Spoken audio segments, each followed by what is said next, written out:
Hello, it's been a while since I took down the old layout and started building the new one. So I just wanted to do a very quick video just to show what the progress is at the moment.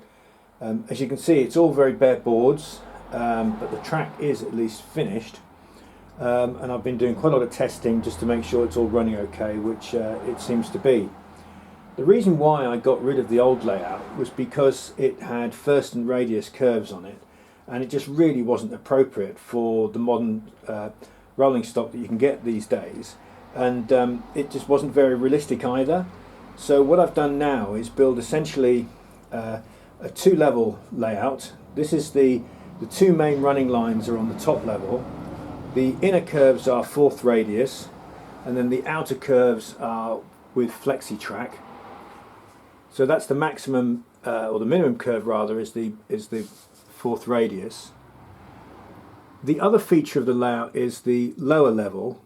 I wanted to get some storage sidings somewhere. Thought about putting them along the sides of the layout, but that took too much of the width from it. So what I've actually done is put the storage sidings underneath this section here. And if we come along to the middle, you'll see that there is a, I don't know if you can see the join there. That's a removable section which you can take out in order to get to the four running lines which are underneath. So that is the full circuit of the main track. So over in this corner, as you can see, there's a shed. Now the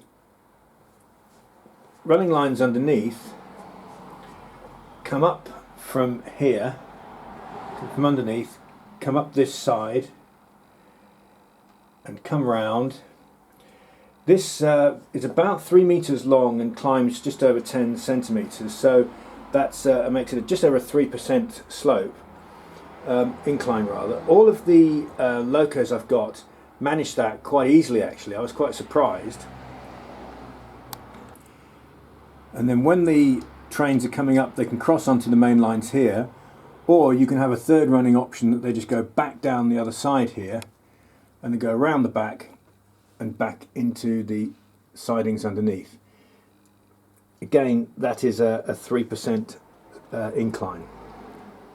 The third incline is this one here, which comes off the station section, and that comes round and down. This is about 4%, but again, whilst it's not very prototypical, I admit, it at least actually looks quite good and works very, very well. The layout is really been built for running. It just gives many options in terms of running trains, and just it's not meant to be based upon anything real at all.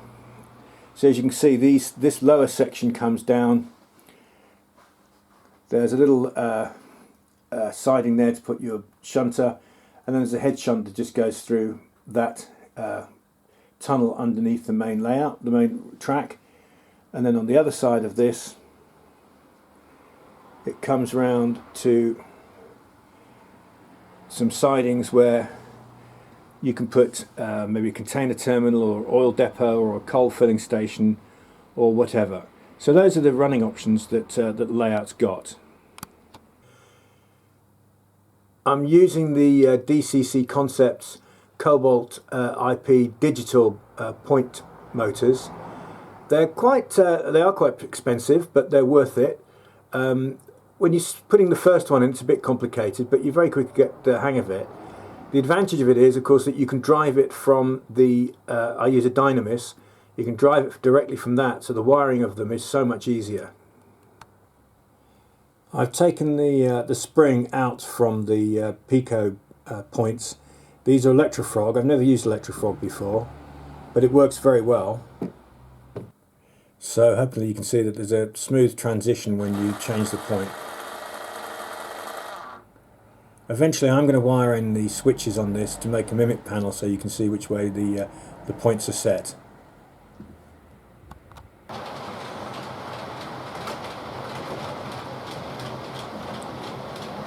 So in terms of continuous operation, you can have the three lines running at the same time. The fourth line, of course, is the branch that comes down to this bottom section.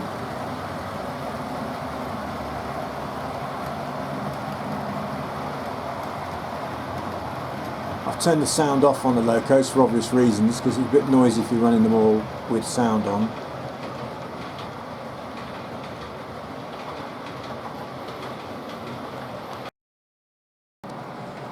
There's a second section which is also removable, because the layout is in the garage. The only entrance to the garage is the up and over door, so obviously to get in more easily rather than crawling underneath, all of these, there are 3 sections here, all of which lift out. Use the DCC Concepts soldered sleepers, which have been very effective in doing that. Obviously you've got to wire across the different sections to make sure that they still connect when you lift them out, or when you put them back in rather. But it all seems to work really quite well. The trains go over the cut sections without any problem at all.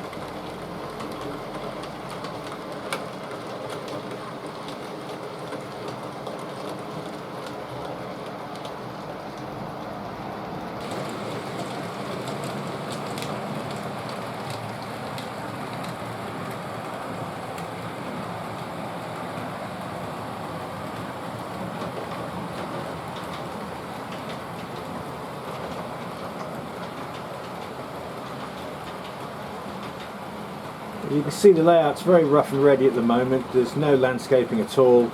That's the next stage of the project. But I just wanted to give an update to those of you that have been good enough to inquire about how it's going. So thanks ever so much for watching. I'll hopefully have something for you soon. Bye for now.